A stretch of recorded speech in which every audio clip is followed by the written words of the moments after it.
이 시간 하나님께서 우리에게 주시는 말씀 마태복음 18장 21절에서 35절까지의 말씀입니다.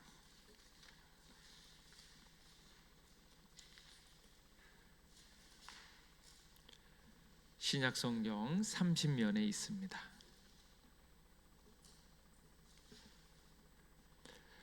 마태복음 18장 21절에서 35절까지의 말씀 한 절씩 교독하겠습니다.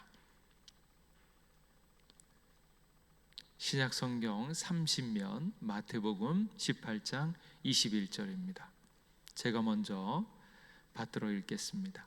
그때에 베드로가 나와 이르되 주여, 형제가 내게 죄를 범하면 몇 번이나 용서하여 주리이까? 7번까지 하오리이까? 예수께서 이르시되 내게 이르노니 7번뿐 아니라 7번을 70번까지라도 할지니라.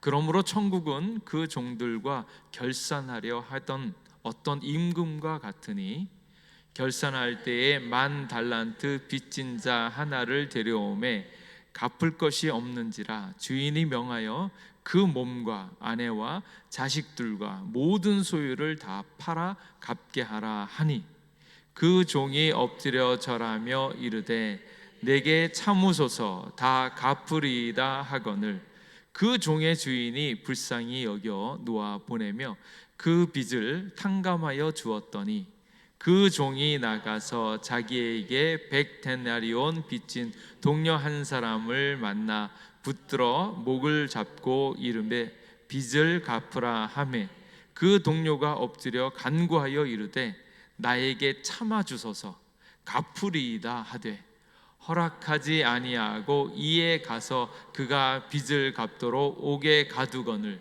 그 동료들이 그것을 보고 몹시 딱하게 여겨 주인에게 가서 그 일을 다 알리니, 이에 주인이 그를 불러다가 말하되 악한 종아, 내가 빌기에 내가 내 빚을 전부 탕감하여 주었거늘 내가 너를 불쌍히 여김과 같이 너도 내 동료를 불쌍히 여김이 마땅하지 아니하냐 하고, 주인이 노하여 그 빚을 다 갚도록 그를 옥졸들에게 넘기니라. 다 함께 읽겠습니다. 너희가 각각 마음으로부터 형제를 용서하지 아니하면 나의 하늘 아버지께서도 너희에게 이와 같이 하시리라. 아멘. 할렐루야. 오늘도 하나님이 우리와 함께하여 주셔서 또 특별히 가장 좋은 자리, 은혜의 자리로 우리를 불러주셔서 감사합니다. 우리 앞뒤자분 인사하겠습니다. 오늘 잘 오셨습니다. 최고의 밤이 되어질 수 있기를 축복합니다. 그것도 같이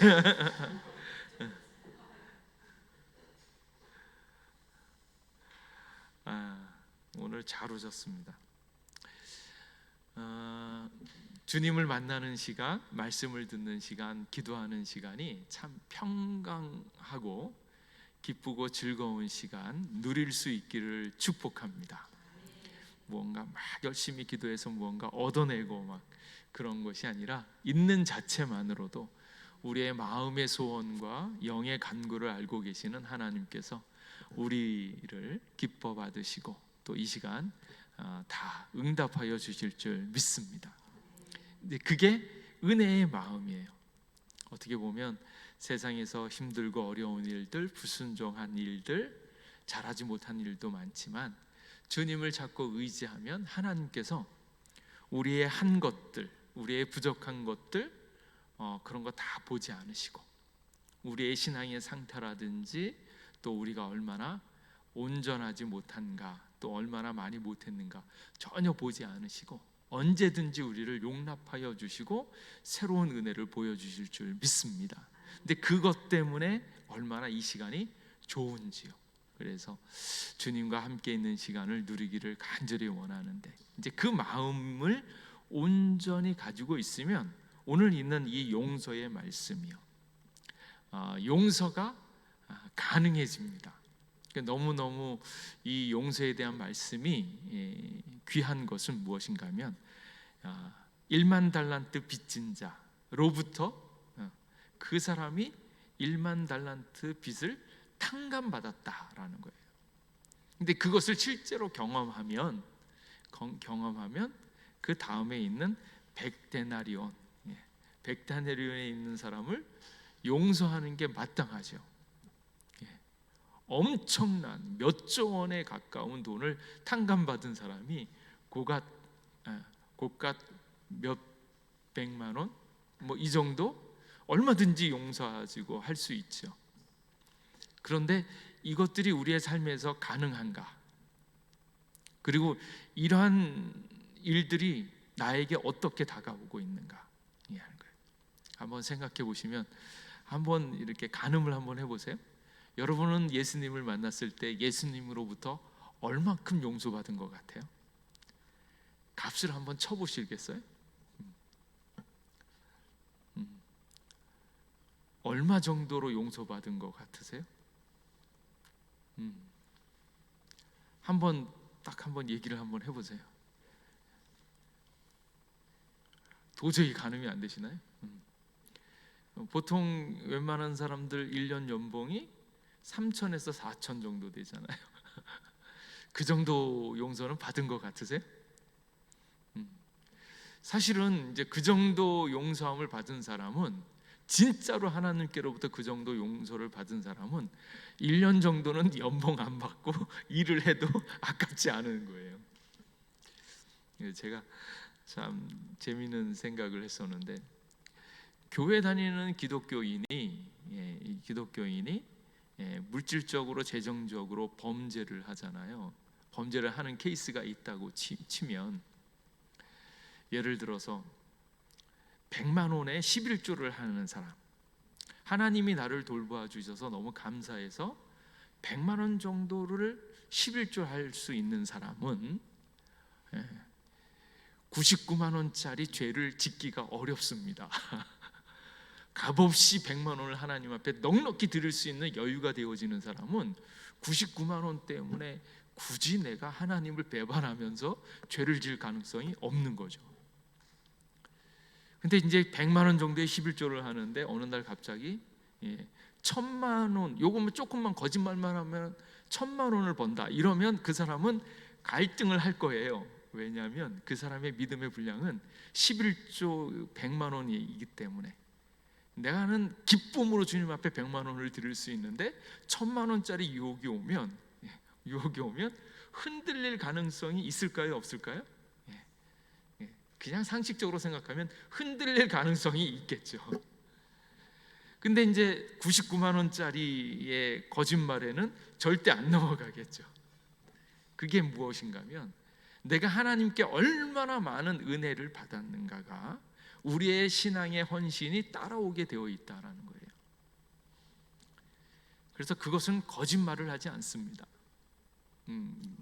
그래서 하나님 앞에 어떠한 용서를 받았는가, 오늘 성경에 보면 10,000달란트 빚진 것을 탕감받았어요.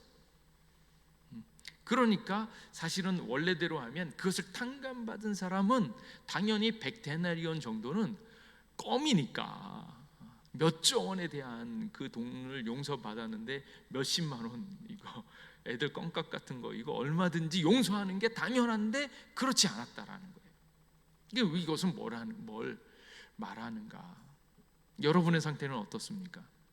얼마짜리 하나님의 은혜를 입었는가?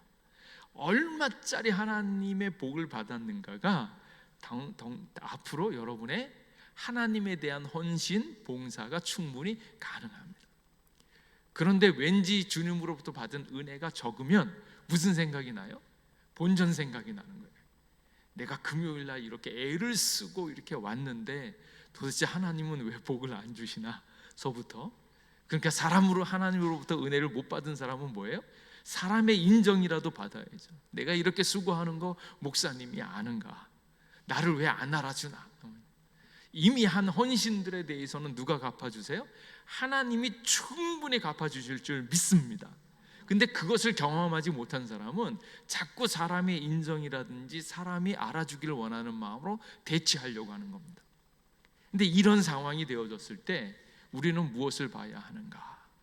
내가 지금 하나님께 어떠한 은혜를 입었는가? 정말로 죄를 용서함 받았는가? 정말로 영생을 선물 받았는가? 그리고 모든 것이 가능한 하나님으로부터 내가 어떠한 은혜를 받았는가 하는 것들을 꼭 점검할 수 있기를 주님의 이름으로 축복합니다. 그것을 점검받고 만약에 적다면 다시금 모든 것을 주실 수 있는 주님 앞에 주님 더 큰 은혜를 달라고, 이미 충분히 주셨는데 더 크고 놀라운 하나님의 은혜도 준비되어져 있고 구비되어져 있으니 그 은혜를 먼저 달라고, 용서의 은혜를 나에게 입게 해달라고 먼저 간구할 수 있기를 주님의 이름으로 축복합니다. 그 은혜로 하나님 아버지는 모든 것을 가지고 계시고 다 가능하니까 구하는 자에게 하나님의 은혜를 넉넉히 주실 줄 믿습니다. 그런데 오늘 있는 이 본문의 사람은 그 은혜를 받았으면서도 그 은혜를 알지 못하는 거예요. 그 수조원에 대한 돈을 다 탕감 받았으면서도 자기가 느끼는 그 은혜를 모르기 때문에 그 몇 데나리온 그거를 베풀지를 못하는 겁니다. 근데 그가 은혜를 받지 못했다라는 거죠. 근데 그러니까 은혜를 모르는 자, 은혜를 받지 못한 자, 오히려 그것 때문에 용서하지 못하고 똑같이 갚는 자는 하늘 아버지께서도 똑같이 한다라는 거예요. 똑같이 한다. 그래서 우리에게 가장 어려운 문제인 용서의 문제로 우리를 인도하고 있습니다. 그래서 이제 용서는 참 재미있는 것이 우리의 신앙이 어디까지 왔는가 하는 것들을 잘 가늠해 볼 수 있어요. 여러분들은 어디까지 용서가 가능하세요? 나를 멸시하고 있는 사람 용서되세요? 아니면 돈을 수백만 원, 수천만 원 떼먹고 도망간 사람 용서가 되세요? 아니면 뭐 옆에 있는 사람, 나보다 잘난 척하고 있는 사람이 용서가 되세요? 네, 그런 거예요. 여러분들은 용서가 쉽게 되어지는가? 근데 이것을 정확하게 한번 이렇게 리스트를 만들어 가지고 한 사람씩 점검을 해야 되는데, 이제 점검을 하는 것이 이렇게 공개적으로 점검하는 것이 아무 의미가 없는 것은 솔직하지 않기 때문에, 감추고 싶은 상처가 있기 때문에 그렇습니다. 근데 동일하게 생각되어지는 것, 용서는 참 어렵다라는 거예요. 아닌가? 저만 어려운가요? 한번 해볼까요? 나 용서가 너무 쉽다. 받은 바 은혜가 너무 커서 날 죽이든지 살리든지 다 용서가 된다. 되세요? 아니면 용서는 좀 어렵다. 어렵다. 되세요? 어려워요? 감사합니다. 용서가 어려워요. 사실은 굉장히 어렵습니다. 용서가 어려운 이유는 무엇일까요? 내가 상처를 받거나 내가 피해를 입었기 때문에 어렵고요. 왜 내가 이런 일을 당해야 되는가? 왜 나만 미워하는가? 이게 굉장히 어렵고, 두 번째로는 하나님의 정의가 있는데 이런 일들이 발생이 되어지는 것 또한 참을 수 없습니다. 하나님은 정직하시잖아요. 하나님은 공의로우시잖아요. 근데 어떻게 이 어처구니 없는 일들이 나에게 일어나면서 이 일들을 허용할 수 있는가? 그것에 대해서 또 화가 나고요. 우리가 알고 있는 것들이 뭐가 있습니까? 모든 인간들이 가지고 있는 기본적인 원칙이 있는데 그게 권선징악이죠. 어려서부터 착하게 살면 좋고 나쁘게 살면 반드시 벌 받는다. 권선징악에 대한 윤리관들이 다 몸에 가지고 있어요. 그런데 이제 그게 깨지는 거거든요. 우리의 생각과 상식에 어긋나지 않는 일들이 나에게 발생이 되어지니까 어떻게 이럴 수 있는가? 그 인간은 어떻게 이런 짓을 할 수 있지? 이런 생각이 있으니까 용서하기가 어렵고, 모두 다 그렇다고 생각하는데 그 인간이 유달리 나쁜데 이게 맞나? 이렇게 내버려 두는 게 맞나? 이게 안 되어지니까 용서를 못하는 거고요. 이제 또 한 가지 것은 뭔가 하면 인과응보요. 인과응보의 마음이 또 있어요. 반드시 뭔가 이유가 있는데 저 인간이 나쁘게 했으면 반드시 안 좋게 갚아줘야 된다라는 생각 또한 그대로 있습니다. 그리고 무엇보다 자기 보호에 대한 생각이요. 악을 행했는데 내가 보호를 받아야 되는데 나에게 피해가 오니까 이것을 막아서기 위해서는 굉장히 용서가 어렵습니다. 그래서 용서는 인간의 원초적인 본능 그리고 천성 그런 직관에 어긋나기 때문에 이것에 대해서 용서하기가 많이 어렵습니다. 그게 인간의 당연한 습성들입니다. 그런데 오늘 있는 말씀을 보면 그런 것들을 뛰어넘는 일들이 생겨지죠. 이렇게 불가능한 용서가 때로 가능해지는 이유는 무엇인가? 이제 일반 상담에서든지 이런 데서 이야기를 하면 이제 여러 가지 이야기들이 있죠. 자기들을 보호하기 위해서 용서해야 된다. 뭐 이렇게 이야기를 하거나 심리적인 그 당신이 너무너무 아프니까 그것을 치료하기 위해서는 용서를 해야 된다라는 이야기를 하기도 하고요. 그리고 자기의 상처와 아픔을 해결하기 위한 노력 그리고 가해자의 용서 자격 이런 것들을 따지면서 오히려 당신이 마음이 편하려면 상대방을 용서하는 게 더 편할 것이다, 좋을 것이다 이렇게 해서 용서하는 것에 대한 거래적인 모델을 통해서 차라리 용서하는 게 더 낫다라고 해서 용서하는 거예요. 이게 일반 학문에서 이야기하고 있는 심리적인 부분에서 얘기하고 있는 용서들의 개념입니다. 그런데 기독교에서의 용서는 전혀 다릅니다. 그건 뭔가 하면 하나님께서 우리를 용납하셨고 용서하셨다라는 거예요. 예수님의 십자가로 말미암아서 우리가 용서받았음을 믿으시기 바랍니다. 우리는 하나님 앞에 다 죄인이잖아요. 누구에게 죄인인가? 하나님께 죄인이에요. 근데 하나님께 죄를 짓뿐만 아니라 다른 사람한테도 짓고 배우자에게도 짓고 자녀들에게 짓고 친구들에게도 짓고 다 죄를 짓잖아요. 그런데 그 원초적인 것들은 죄, 하나님께 불순종한 죄. 하나님 외에는 다른 것을 섬기면 안 되는데 자기 자신을 우선시하고 자기 뜻대로 살아가고 있는 불순종의 죄. 그리고 그것으로 말미암아서 다른 사람을 미워하고 아프게 하고 괴롭게 한 죄, 다른 사람에게 피해를 준 죄. 뭐 이런 모든 죄악이 있는데 그것을 어떻게 처리를 했는가? 인간이 인간의 힘으로 죄를 해결할 방법이 없었는데 죄의 삭은 사망인데 죽어서 그 값을 치러야 되는데 그렇게 해서는 우리가 도저히 살아갈 방법이 없잖아요. 그런데 그런 순간에 예수님께서 오셔서 우리의 죄, 내가 완전히 주님 앞에 용서함을 빌었을 때가 아니고 내가 죄인 되었을 때 하나님으로 떠나 있을 때 그때조차도 예수님이 다가오셔서 우리의 죄를 덮으시고 용서함을 받으셨어요. 그 값을 치르셨어요. 그래서 예수님이 먼저 우리의 죄값을 치르셨고 그 죄를 우리가 주님 앞에 온전하게 올려드렸을 때 예수님이 갚으셨을 때 그 예수님으로 말미암아서 우리가 용서를 받았다라는 거예요. 그래서 우리가 지금 용서해야 되는 근거가 있다면 예수 십자가의 용서요. 저들을 사하여 주소서 내가 저들을 위하여 죄를 다 갚았습니다. 죄의 값을 갚았습니다. 그래서 저희들이 계속 기억해야 되는 것들은 하나님 우리에게 자비를 베풀어 주세요 라고 이야기를 하면서 우리를 용서해 주세요 라는 단계를 지나서 그 다음에는 뭐예요? 주님 앞에 갔을 때 정의를 호소하는 거예요. 저는 이 부분이 너무너무 감격스럽습니다. 하나님 앞에 가서 뭐라 그래요?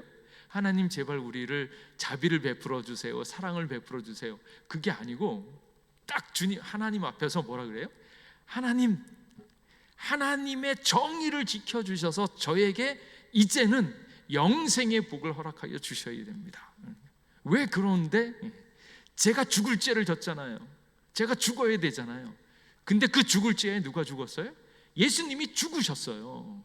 예수님이 죽으셔서 죄를 다 갚으셨으므로 이제는 하나님이 저에게 죄를 물을 수 없습니다. 그러니까 하나님의 공의와 정의대로 저에게 죄를 물을 수 없습니다. 예수님의 보혈로 갚아줬으므로 저에게 정의를 실천해 주세요, 천국을 주세요 라고 얘기하는 거예요. 더 이상 죄인이 아니라 용서함 받았음을 공의롭게 선언해 달라고 이야기하는 거예요. 그러므로 예수 그리스도의 보혈로 말미암아 우리가 용서함 받았습니다. 하나님의 용서함을 받았어요. 이미 용서함을 받았으니까 공의를 선포해 달라고 요청하는 겁니다. 그러니까 그 크신 하나님의 용서를 우리가 경험했어요. 그래서 그 용서를 경험한 사람은 뭐라고 합니까?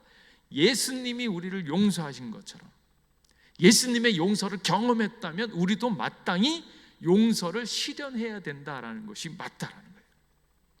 만약에 그걸 하지 못한다면 너 정말로 용서함 받았어? 너 정말로 은혜를 경험했어? 이거를 우리에게 물어야 되는 거예요. 그래서 진짜 하나님의 은혜를 경험한 사람은 주님 앞에 나아가서 감사함과 동시에 그 용서함의 마음, 그 은혜의 마음을 가지고 다른 사람을 용납하고 끌어안을 수 있고 그 사람을 다시 기회를 줘야 된다라는 거예요. 그래서 용서는 예수 그리스도를 믿는 자들의 권세이면서 특권이 되어지는 거예요. 더 나아가서 이제는 의무도 되어지죠. 이제 여기에 이제 약간의 갈등이 있죠. 저놈이 미워 죽겠는데 용서하라고 이야기를 하면 이게 가능한가? 이런 마음이 들 때는 어떻게 해야 됩니까? 다시 십자가로 가셔야죠. 주님이 저 용서해 주신 게 맞나요? 아직도 저는 주님의 은혜를 경험하기를 요 정도밖에 안 돼요. 진짜 더 큰 은혜를 내가 받았으면 저 인간 그럴 수 있지라고 용서를 해줘야 되는데 아직도 그 인간을 용서하기에는 은혜를 덜 받은 거예요. 아직도 경험해 보지 못한 은혜를 내가 보고 있는 겁니다. 그래서 만약에 용서하지 못하는 마음이 있다면 다시 주님께로 가서 뭐 해야 돼요? 저에게 더 큰 은혜를 주시고 주신 바 은혜를 더 크고 놀랍게 경험해 달라고 간구하셔야 되는 거예요. 그래서 지금 있는 인생들 바라보건대 우리가 이제 용서하지 못하는 인간들을 만나거나 그러한 것들이 부딪혔을 때 괴로워하고 있으면 다시 주님께로 가서 하나님, 제가 받은 은혜가 이렇게 적습니다. 저를 불쌍히 여기시고 아직도 내가 나를 나은 인간으로, 나는 괜찮은 인간으로 아직도 주님의 용납함을 덜 받은 것 같아요. 미움받을 수 있는 용기가 커지면서 나 같은 죄인도 용서하여 주신 그 은혜가 커지면 저런 인간쯤은 얼마든지 용서할 수 있는 그 은혜가 새로워진다라는 거예요. 그래서 다시 주님께로 가서 주님, 저를 용납해 주신 그 은혜를 새롭게 느끼게 하시고 그 주님의 마음, 그 용서의 마음, 그 사랑의 마음을 내게 달라고 기도하셔야 된다라는 거예요. 근데 이제 여기서 오늘 있는 이 교재에서 이야기하고 있는 것 중에 하나는 뭔가 하면 제가 용서할 수는 있는데 그 인간 안 바뀌잖아요. 나는 용서를 조금은 한 것 같은데 그 인간 하는 짓을 봐서는 이거는 못할 것 같아요. 이제 이러는 거예요. 근데 이제 여기서 중요한 개념 하나가 나오는데 용서와 화해는 다르다라는 거예요. 용서는 사랑과 하나님 사랑의 시작이지만 화해는 뭘 필요로 하냐면 화해는 그 사람이 내게 주어졌을 때 그 사랑을 받아들여서 회개와 믿음으로 나아가야 된다라는 차원이 다릅니다. 그래서 지금 용서와 화해를 분리하고 있어요. 용서는 그분이 나를 용납하는 마음, 나를 받아주려고 하는 마음, 사랑의 마음이 되어지는 거고, 하나님이 우리를 용서하셨잖아요. 분명히 하나님은 용서하셨습니다. 예수 그리스도의 보혈로 말미암아서 용서하셨습니다. 그런데 그것을 내가 알고 있는가? 깨닫고 있는가? 그것을 누리고 있는가? 그것을 알고 누리려면 뭐 하셔야 돼요? 그것을 내가 받아들여서 뭘 해야 된다고요? 하나님보다 더 사랑했던 모든 것, 그 우상들을 완전히 뿌리 뽑아서 없애는 회개가 필요하다라는 거예요. 그리고 주님의 세계로 들어갈 수 있는 믿음으로 들어갈 때 그 사람하고 내가 한 방향을 같이 보면서 주님과 딱 같아질 때 화해가 일어난다는 거예요. 그러니까 우리가 다른 사람을 용서할 때도 마찬가지입니다. 용서는 누구의 몫이에요? 내 몫이에요. 그 인간이 받아들이든지 안 받아들이든지 그 사람 몫이고, 그 사람하고 나하고 진짜로 화해가 되어지려면 그 사람도 뭘 해야 돼요? 회개하셔야 되고 믿음을 가져야 돼요. 근데 이 과정까지 우리는 쭉 추구하고 가야 되는데 이게 많이 다르다라는 거예요. 물론 이제 용서하고 화해를 하면 그 다음에는 그대하고 나하고 그 사람하고 나하고 같이 하나로 하나님의 자녀의 반열에 들어가면서 하나님 나라를 누리는 관계로 들어가기를 원하는 마음, 그게 진짜 용서고 화해의 단계로 들어가는 거죠. 그런데 그 과정에 있어서 용서는 하나님의 사랑을 경험한 사람이 동일하게 죄인되고 원수된 사람을 용납했던 것처럼 나도 그 사람이 변하든지 안 변하든지는 그 사람 문제고, 나는 하나님의 사랑을 충만히 받아서 용서를 선언해야 된다라는 거예요. 그게 용서받은 사람, 사랑받은 자의 완전한 온전한 마음이다라는 거예요. 그래서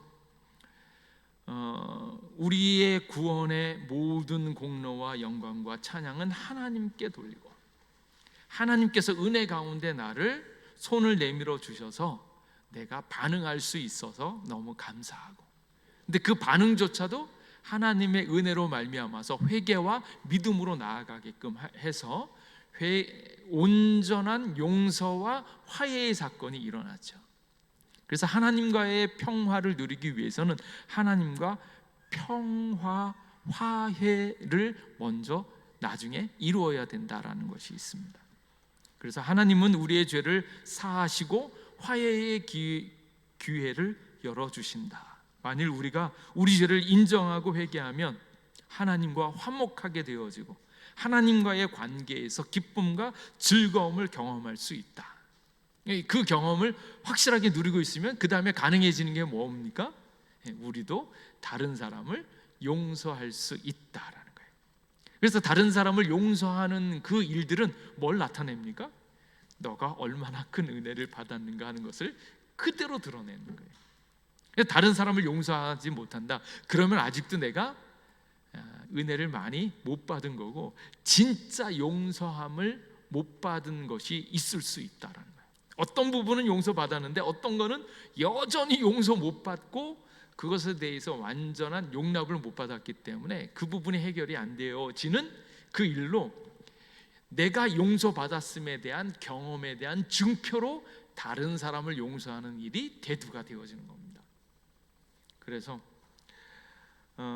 성경은 서로 친절하게 하며 불쌍히 여기며 서로 용서하기를 하나님이 그리스도 안에서 너희를 용서하심 같이 하라. 전제가 그거예요. 너희가 용서받았으니 용서하라는 거거든요.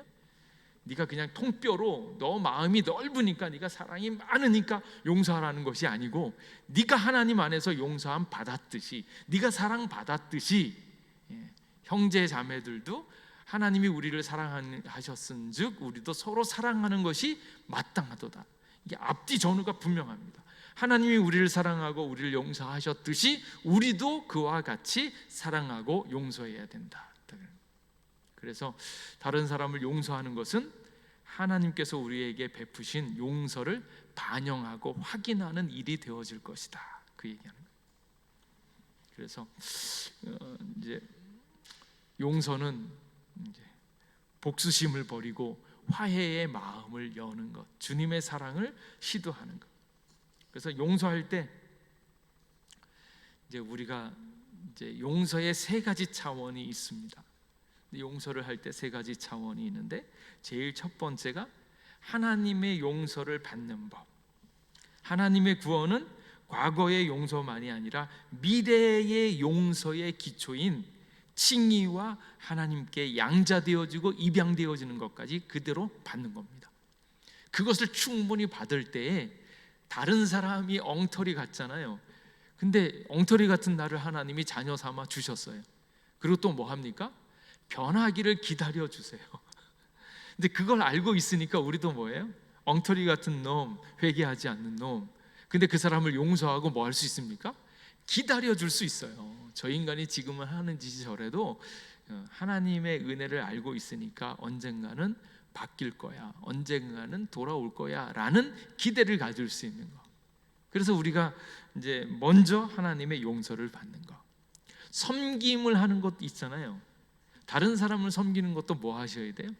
그 섬김의 수준을 결정할 수 있는 것 또한 여러분이 하나님으로부터 어떤 섬김을 받았느냐예요.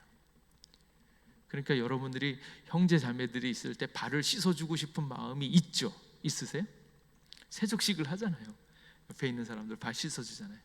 근데 그 발 씻어줄 수 있는 사람은 누구의 발이라도 씻어줄 수 있는 수준, 원수의 발까지도 씻어줄 수 있는 수준, 그 수준으로 가려면 뭐부터 하셔야 돼요? 하나님의 여러분의 발을 씻어줄 때 그 발을 씻김을 먼저 받아야 된다니까요. 나 같은 죄인의 발을 예수님이 씻어주셨네, 그걸 경험한 사람은 저 사람도 좀 더럽지만 씻어줄만 하네. 왜냐하면 내 가장 더러운 발도 예수님이 씻어주셨는데 나도 뭐 그걸 받았으면 저거는 아무것도 아니네, 씻어줄 수 있겠네, 이 차원이에요.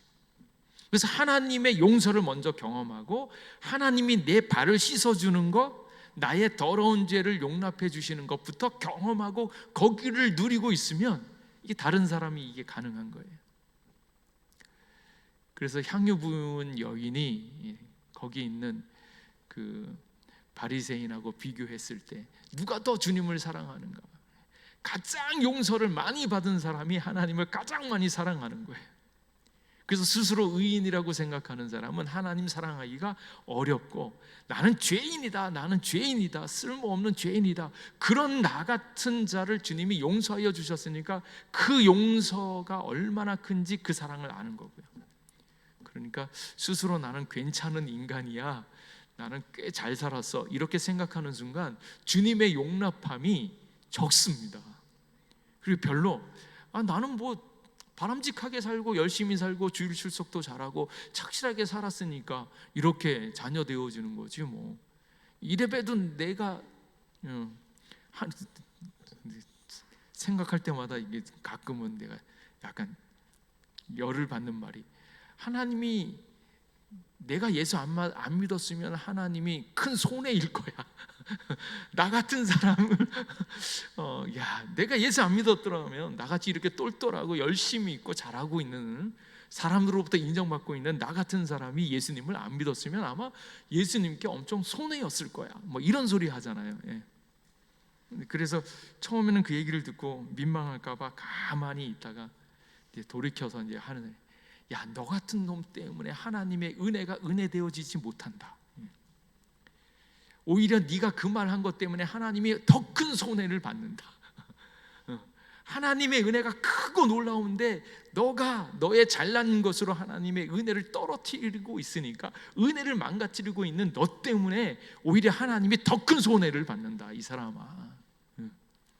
나 같은 죄인 살리신 주님의 은혜가 너무 놀라워서 나를 써주신 게 고마워야지, 아니 지 잘난 척하고 하나님의 은혜도 잘 모르고 있는 그 인간 데려다가 그 일 맡겨준 것만 해도 너무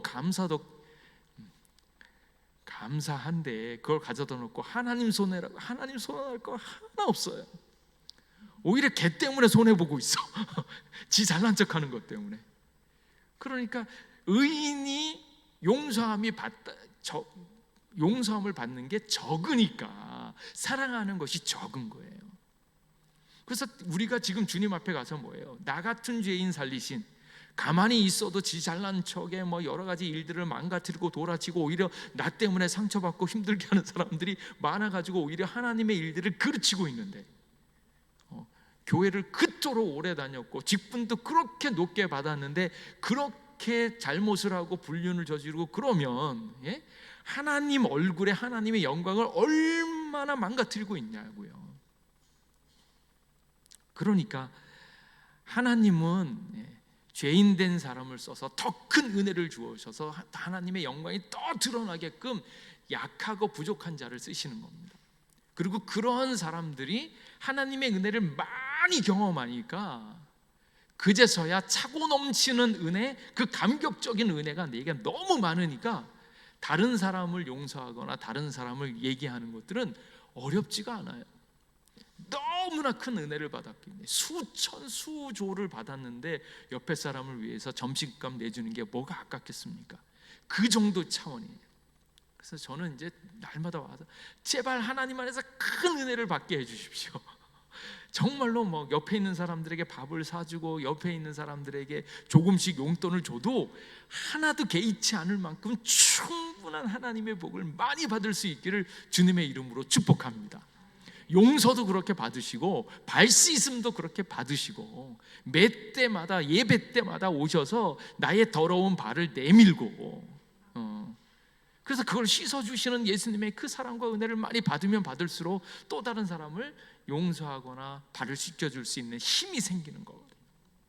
그러니까 먼저 그 은혜를 받아야 되는데 그 은혜를 모르면서 봉사를 한다, 일을 하면 뭐가 되어집니까? 자꾸 자기 의의가 나타나거나 이렇게 은혜가 아니라 자기 의의가 나타날 수밖에 없어요. 그래서 먼저 은혜를 받으라.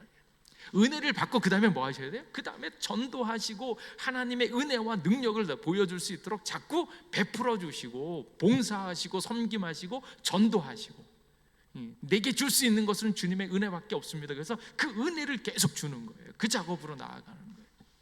근데 은혜가 없이 그 일을 하면 오히려 힘이 들기 때문에 그래서 먼저 하나님의 용서를 많이 받는 것, 이게 첫 번째입니다.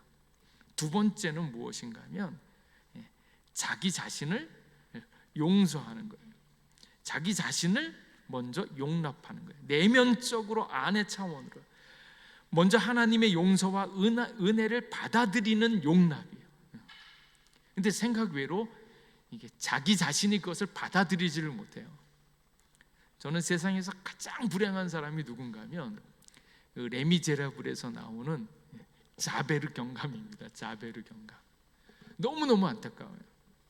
왜냐하면 하나님이 은혜를 베푸셨음을, 그리고 레미제라블을 통해서 하나님이 큰 은혜를 주었음이 증명이 됐음에도 불구하고 이미 용서함 받았고 용서를 경험하고 있고 그 용서로 말미암아서 감격이 되어지는데 자기의 세계에서는 그것을 용납할 마음이 없는 거예요.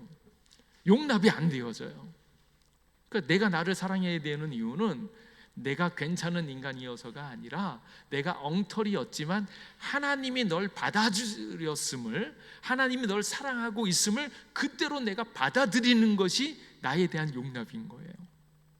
그래서 내가 얼마나 괜찮은 인간인가. 근데 내가 생각하면 생각할수록 옛날엔 내가 굉장히 괜찮은 줄 알았거든요. 똑똑해, 머리 좋아, 잘생겼어, 웃으셔야 됩니다. 웃어야지 이게 농담이 됩니다. 안 웃으시면 이게 진담이거든요. 뭐 그런 줄 알았죠. 근데 그래서 나는 괜찮은 인간인 줄 알았는데 세월 가면서 하나씩 깨지는 거예요. 나보다 잘생긴 나보다 잘생긴 분이 계시더라고요. 그러면서 왠지 주눅이 들고, 내가 똑똑한 줄 알았는데 나보다 더 똑똑한 사람들이 나타나는 거고, 내가 깨끗하고 온전하게 사는 줄 알았는데 나보다 더 괜찮은 사람들이 있으면서 내가 나를 바라볼 때 부족하다고 생각하고 용납하기가 너무너무 어렵더라고요. 그래서 세월 지나면 지날수록 뭐예요? 실망하는 거, 괴로운 거. 나는 왜 그런가? 나는 왜 이 정도밖에 안 되는가? 왜 나는 이렇게 복을 못 받나? 서부터 모든 게 내 책임으로 들어요. 근데 어느 순간 이런 날 위해서 예수님이 십자가에 달려서 죽으셨다는 사실이 놀라운 거예요. 어떻게 이런 일이 있을 수 있냐고요. 괜찮은 사람, 그 사람들을 위해서, 그 사람은 이 세상을 위해서 꼭 필요한 사람이니까 그 사람을 위해서 예수님이 죽으셨으면 이해가 되어지는데 아무 쓰잘데기 없는 나 같은 사람을 위해서 예수님이 죽으셨다는 거예요. 근데 나는 이해가 안 되어지는데 예수님이 되어지고, 예수님이 그렇다고 하니까 이제 그제서야 이 현타가 오는 거죠. 내가 그렇게 괜찮은 사람이었나?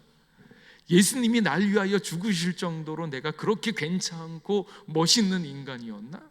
이러는데 예수님이 뭐라 그러세요? 네가 제일 잘생겼다, 네가 제일 귀하다, 너의 그 마음이 가장 귀하다. 나도 인정이 안 되어지고 주변에 있는 사람도 날 인정 안 하는데 예수님이, 하나님이 날 인정해 주는 거예요. 근데 그 마음을 내가 받아들여야 된다라는 거예요. 받아들여야 된다. 그래서 그 사랑이 내게 쭉 들어오는 거예요.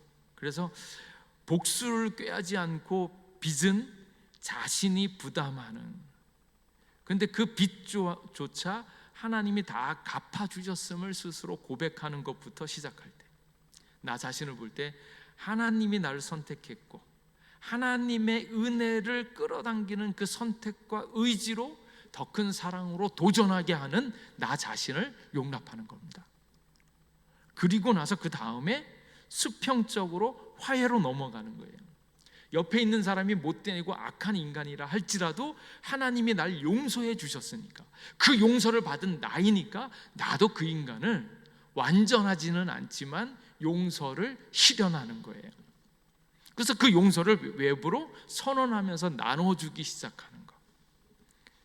그래서 어디로 나아가야 됩니까? 화해로 나아가는 거예요. 그 사람도 결국은 주님께로 돌아와서 우리 동일하게 예수 그리스도 안에서 만나서 하나가 되어지고 서로의 마음을 알아주면서 화해의 차원으로 넘어가는 거예요. 그래서 용서에는 세 가지 차원, 하나님이 나를 받아주셔서 수직적인 차원, 이게 먼저 있어야 되고 그 다음부터는 그 사랑과 은혜가 커지면 자연적으로 움직여가는 겁니다.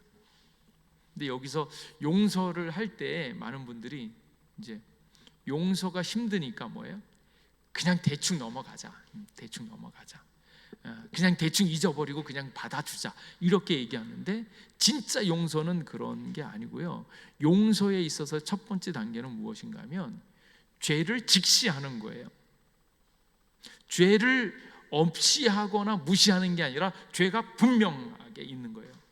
그래서 많은 분들이 용서를 하려고 할 때 그 사람이 잘못한 게 뭔가 하는 것들을 드러내서 얘기하는 게 아니라 그 죄가 무엇인지 직시하는 거, 또 그 일들을 바라보고 있는 내가 잘못하고 있는 것이 무엇인지 바로 보는 거예요. 그래서 죄를 죄라고 이야기를 하고 그 죄에 대해서 누가 하셨어요? 예수님이 덮으셨음을 선언하셔야 됩니다.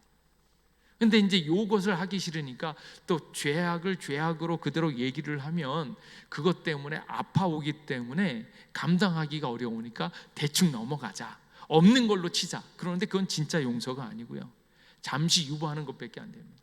그래서 용서는 죄를 분명히 규명하는 것, 잘못을 그저 양해하는 것이 아니라 처벌받아 마땅한 죄로 사실대로 적시하고 지적하는 것, 없는 것으로 그냥 치고 넘어가는 게 아닙니다.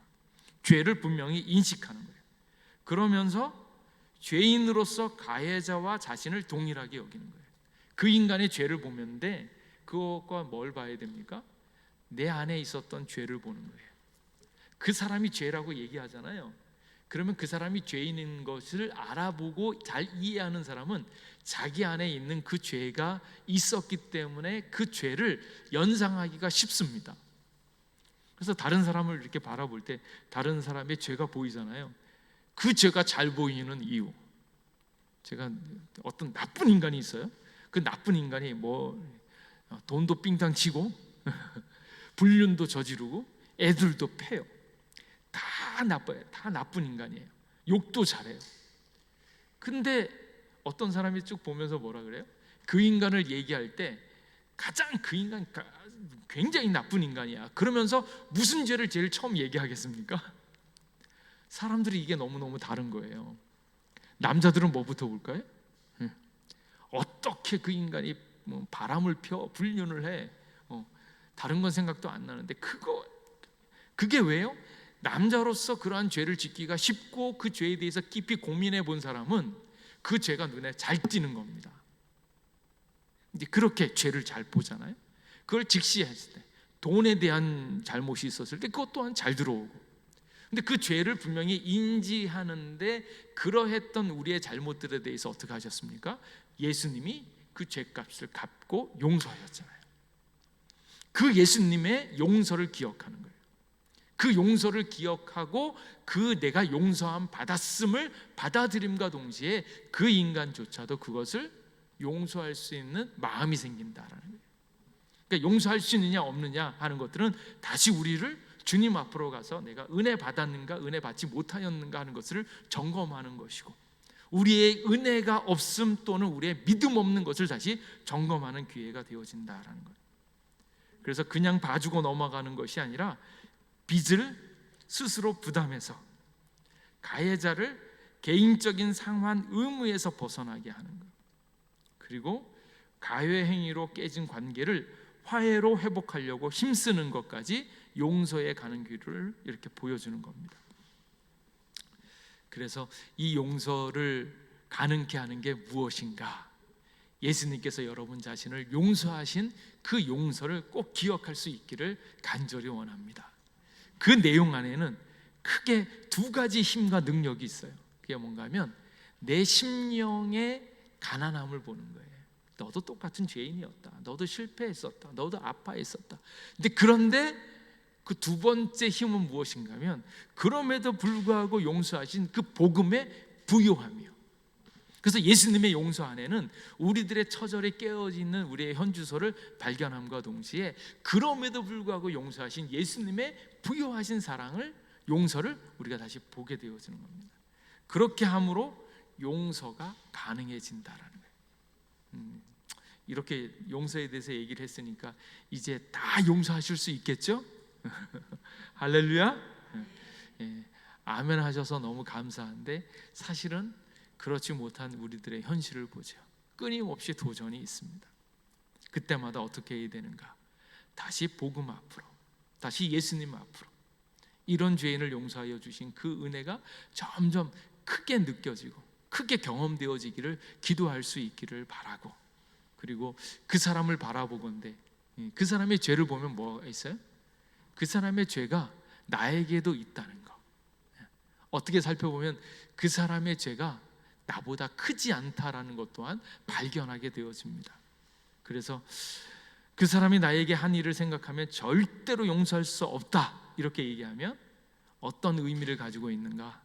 그 사람의 죄는 나의 죄보다 더 크다라는 의미가 담겨져 있고, 그 사람의 죄는 굉장히 심각하게 여기는데 내가 지은 죄는 이렇게 대수롭지 않게 여기는 내로남불에 대한 마음이 있고, 또 나는 용서받을 자격이 있지만 나를 아프게 한 사람은 그럴 자격이 없다고 생각하는 것 또한 우리 안에 잠겨져 있다라는 거예요. 그 일은 우리가 하나님의 거룩하심을 경시하고 있고 우리를 용서하신 그 은혜를 잊어버리고 있기 때문이다라는 거예요.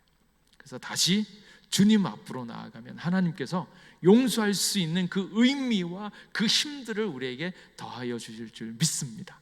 오늘도 주님 앞에 나아가서 그 용서를 경험하시고 용서의 기쁨과 즐거움을 누리시면서 마음껏 다른 사람을 용서할 수 있는 넉넉한 은혜를 받으시기를 주님의 이름으로 축복합니다. 우리 잠깐 기도하면서 나아가도록 하겠습니다. 기도할 때 하나님, 나를 용서하여 주신 그 사랑, 그 은혜가 너무 고맙습니다.